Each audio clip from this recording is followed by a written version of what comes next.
बिस्मिल्लाहिर्रहमानिर्रहीम। अस्सलाम वालेकुम नादरीन, आप यूट्यूब चैनल देख रहे हैं। मैं इमरान खान हूँ। नादरीन, सबसे पहले जो गैलप सर्वे एक पाकिस्तान में आया, और ये एक ऐसा सर्वे है जिसको अब पाकिस्तान के मीडिया के ऊपर फैलाया जा रहा है। पाकिस्तान के मीडिया में ये साबित करने की कोशिश की जा रही है कि पाकिस्तानी नेतन्याहू को नापसंद नहीं करते, बल्कि एक अजीबोगरीब सर्वे के नतीजे में ये बताया गया कि पाकिस्तानी 49% ऐसे हैं जो नेतन्याहू को नापसंद करते हैं और 51% ऐसे हैं जो नेतन्याहू को पसंद करते हैं। यानी नापसंद ना करने का मतलब तो यही है कि पसंद करते हैं। तो 51% मकबूलियत बताई गई नेतन्याहू की। ये पाकिस्तान के अंदर एक सर्वे हुआ, और ये पाकिस्तान की हुकूमत ये चाह रही है, पाकिस्तान की एस्टेब्लिशमेंट ये चाह रही है कि इसराइल को, क्योंकि अब ये तस्लीम करना चाहते हैं, ये गज़ा में फ़ौज भेजना चाहते हैं, बोर्ड ऑफ पीस के अंदर जो भी अमेरिका या इसराइल चाह रहे हैं ये उसके मुताबिक चलना चाहते हैं। डोनाल्ड ट्रंप और नेतन्याहू की कुर्बतें किसी से दूर नहीं हैं, उनका बहुत शानदार ताल्लुक़ है।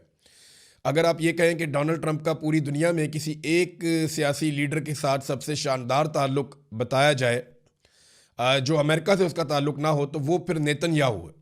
अमेरिका के बाहर सबसे अच्छा दोस्त डोनाल्ड ट्रंप का वो नेतन्याहू। और इसी तरह इसराइल का अगर सबसे अच्छा दोस्त कोई इसराइल के बाहर है तो वो डोनाल्ड ट्रंप है, और ये बात इसराइली वज़ीर-ए-आज़म पहले कह चुके हैं। अब ये जो सर्वे पाकिस्तान में करवाया गया, ये इस तरह का अजीबोगरीब सर्वे, इस पर एक सारिफ हैं सोशल मीडिया के, उन्होंने दावा किया कि उन्होंने अतिया शफक, इन्होंने दावा किया कि इन्होंने इस सर्वे में वोट दिया है। वो कह रहे हैं जी बड़े अजीबोगरीब सवाल आए थे सर्वे में, और मैंने भी इस सर्वे के अंदर वोट दिया था और मैंने नेतन्याहू को वोट दिया है। अब नेतन्याहू को वोट क्यों दिया, लेकिन साथ ही उन्होंने नेतन्याहू को एक गाली भी लिखी कि मैंने उसे वोट दिया, लेकिन साथ गाली भी लिख दी। तो भी अगर गाली भी लिख दी तो वोट क्यों दिया? अब इसकी वजह वो आगे ये बताते हैं कि क्वेश्चन ये था, सवाल ये था कि आप किसे वोट डालेंगे, नवाज शरीफ, भुट्टो, आसिम मुनीर और नेतन्याहू के मुकाबले में। यानी अगर इन चार लोगों का मुकाबला करवाया जाए तो आप किसे वोट डालेंगे? तो यहाँ पे फिर वो कहती हैं मैंने वोट डाल दिया नेतन्याहू को, हालांकि मुझे उससे नफरत है, और लानत भी भेज दी साथ ही।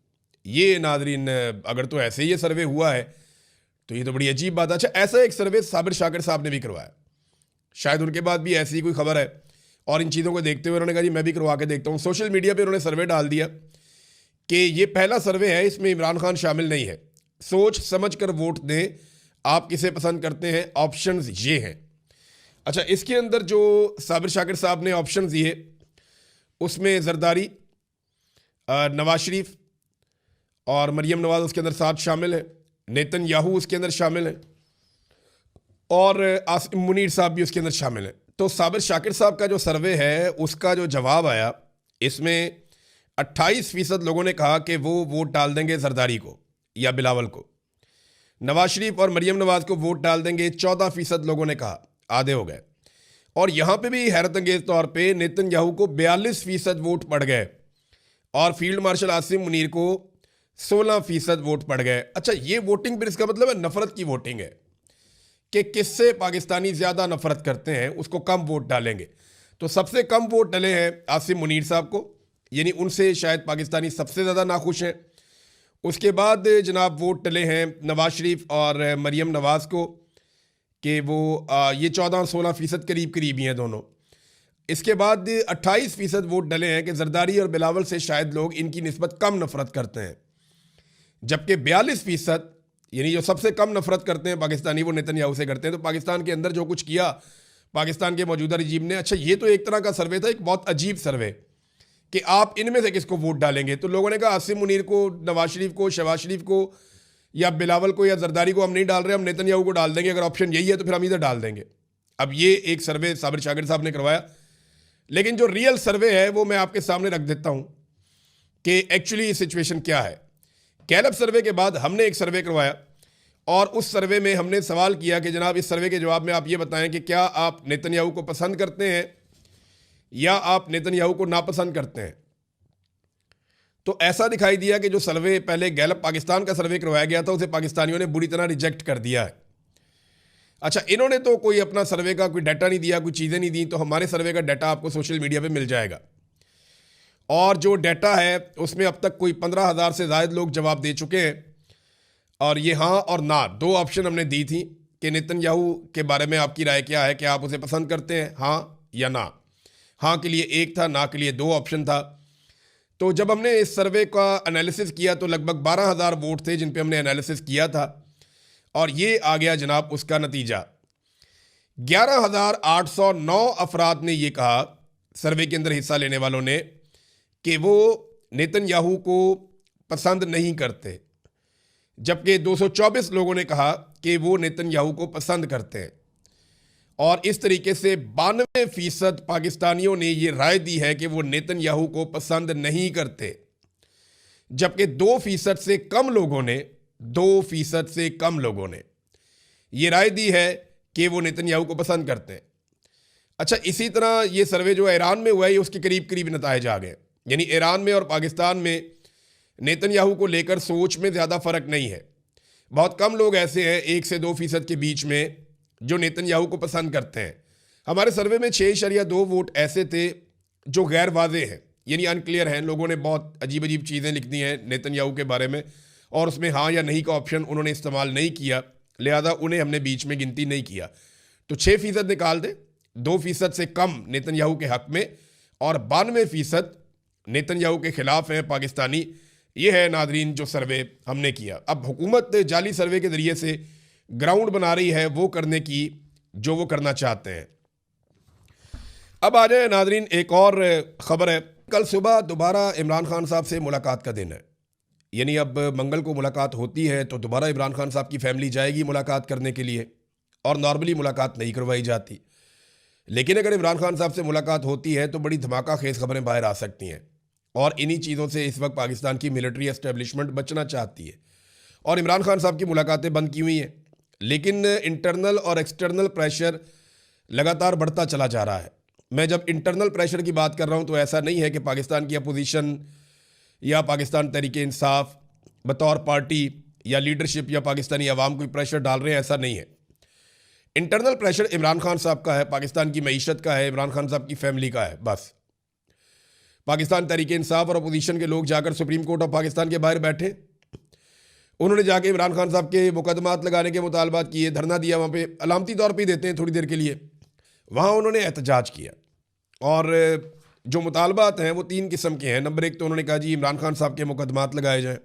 नंबर 2, इमरान खान साहब के जो अहल खाना है उनसे उनकी मुलाकात करवाई जाए। और नंबर 3, जो ज़ाती मुआलिजीन हैं इमरान खान साहब के, अपने डॉक्टर्स हैं, उनकी मौजूदगी में इमरान खान साहब का मेडिकल चेकअप करवाया जाए। अब ये वो बड़े मुतालबात हैं जो इमरान खान साहब की पार्टी ने और जो एहतजाज करने वाले लोग हैं उन्होंने किए। अब हुकूमत इन मुतालबात को सीरियस लेती है या नहीं, क्योंकि ये बिल्कुल ही एहतजाज मम्मी डैडी किस्म का है। इस एहतजाज से कोई इतना फ़र्क नहीं पड़ता, और अवामी एहतजाज जो है वो पाकिस्तान तहरीक इंसाफ कर नहीं पाई। और जिस अवामी एहतजाज का ऐलान किया था वज़ीर आला खैबर पख्तूनख्वा ने कि वो कोई इमरान खान रिहाई अमन फोर्स बनाएंगे, उसके ऊपर बड़ा शदीद रद्द-ए-अमल आ गया, और कोई भी नहीं चाहता कि वो फोर्स बने। देखें, एस्टेब्लिशमेंट कभी नहीं बनने देगी। जितने एस्टेब्लिशमेंट के सहूलतकार हैं, जितने एस्टेब्लिशमेंट के लोग हैं, वो सारे एकदम मुतहरिक हो गए। चाहे वो इस तरफ खड़े हुए लकीर के, चाहे वो उस तरफ खड़े हुए लकीर के, जो जहाँ जहाँ खड़ा है सबको एक्टिवेट किया गया एकदम कि ये फोर्स नहीं बननी चाहिए, इस किस्म की कोई एक्टिविटी नहीं होनी चाहिए। अगर नौजवान इकट्ठे होकर सड़कों पे आ गए तो फिर सड़कों पे वाकई फैसला हो जाएगा, जैसा कि इमरान खान ने कहा था। एक बात राणा सनाउल्लाह साहब ने भी की है। राणा सनाउल्लाह साहब ने कहा कि एक शख्स जिद पर खड़ा है और कोई बात मानने के लिए तैयार ना हो तो उसका क्या करें। ये जब बयान देते हैं ना राणा सनाउल्लाह साहब, इन्होंने आगे और भी बात की। इन्होंने कहा जनाब कि जमहूरियत में मुज़ाकरात होते हैं, डेडलॉक नहीं होता, बात ठीक है, और एक शख्स जिद के ऊपर खड़ा है, कोई बात मानने के लिए तैयार नहीं है, तो फिर क्या करें। इस पे ना पाकिस्तान तहरीक इंसाफ के लोग सोशल मीडिया के ऊपर खुशियां मनाते हैं। वो कहते हैं देखें जी इमरान खान डट के खड़ा है, देखें जी। ये एक्चुअली बारीक वारदात समझ नहीं रहे। कल को राणा सनाउल्लाह साहब ये कहेंगे जनाब हम तो बार बार कहते रहे, हम बार बार बयानात देते रहे, हमारे बयानात रिकॉर्ड का हिस्सा है, हम कह रहे थे कि इमरान खान साहब मुज़ाकरात की तरफ नहीं आ रहे, इमरान खान साहब रास्ता निकालने नहीं दे रहे, और इसके बाद देखें यह नतीजा तो होना था। अब मैं आपको ये बताता हूँ कि ये अगर पाकिस्तान के अंदर कोई कू करवा देते हैं या पाकिस्तान के अंदर पूरे निज़ाम को लपेट देते हैं या कुछ अजीबोगरीब हरकत कर देते हैं, पाकिस्तान तहरीक इंसाफ के लोगों को भी साथ मिला के कौमी हुकूमत तश्कील दे देते हैं, इमरान खान साहब जेल में पड़े रहें, तो ये क्या कहेंगे? ये कहेंगे जी हम तो इमरान खान से बात करना चाहते थे, बारीक वारदात है। इसको आप समझें, इमरान खान एक पॉलिटिशियन है और उसने बार बार कहा कि मुज़ाकरात करो, बैठो और कोई हल निकालो। और हल है क्या? जो हल इमरान खान के पास है वो बड़ा एक कॉमन सेंस के मुताबिक है कि आप एक नया इलेक्शन करवा दें। उससे तो किसी को एतराज़ नहीं होना चाहिए ना। नया इलेक्शन होगा, पाकिस्तान के लोग फैसला कर लेंगे किसकी हुकूमत होनी चाहिए, उसको पाकिस्तानी लोग हुकूमत दे देंगे। अब ये इलेक्शन इंतहाई मुतनाज़ है। ये इलेक्शन इतना मुतनाज़ है कि MQM का एक स्टेटमेंट सामने आया, वो ये कहते हैं ये कैसा इंसाफ है कि 180 सीटों वाला जेल में और 80 सीटों वाला जो है वो हुकूमत के अंदर बैठा हो। वैसे तो इन्होंने ये 71 के तनाजुर में भी बात की, लेकिन MQM खुद भी उन 180 सीटों के ऊपर जो डकैती पड़ी है उसमें MQM खुद भी शामिल है।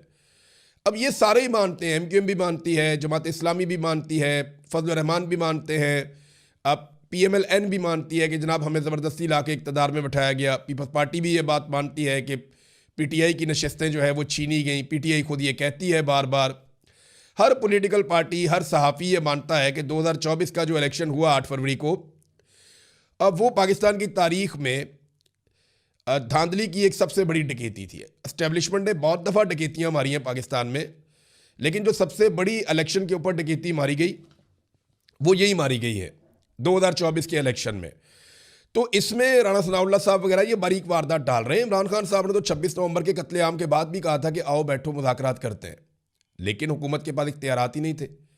हुकूमत इमरान खान साहब की मुलाकातें बंद करवा बैठी और बार बार कहते थे हम पूछ के बताते हैं, फिर मुलाकात नहीं होती थी। तो मुज़ाकरात होते हैं इख्तियार वालों के साथ। इमरान खान ने बार बार कहा कि एस्टेब्लिशमेंट भी बात करना चाहती है तो मैं पाकिस्तान के लिए बात करने को तैयार हूँ, चीज़ों को नॉर्मलाइज करें, पाकिस्तान को एक नए इलेक्शन की तरफ लेकर जाएं। देखें पाकिस्तान फंस गया बहुत बुरी तरह। आसिम मुनीर साहब ने आर्मी चीफ बनने के बाद ये वादा किया था कौम से कि मईशत की बेहतरी 1 साल के अंदर आ जाएगी। उन्होंने काफ़ी कोशिशें की, बड़ी भाग दौड़ की, ये वाले मुल्क में चले गए, उधर जाके रहनुमाओं को मिल लिया, किसी और इदारे के सरबराहों को मिल लिया, सरबराह मुमलिकत मुख्तलिफ मुल्कों के, उनसे वो मिलते रहे।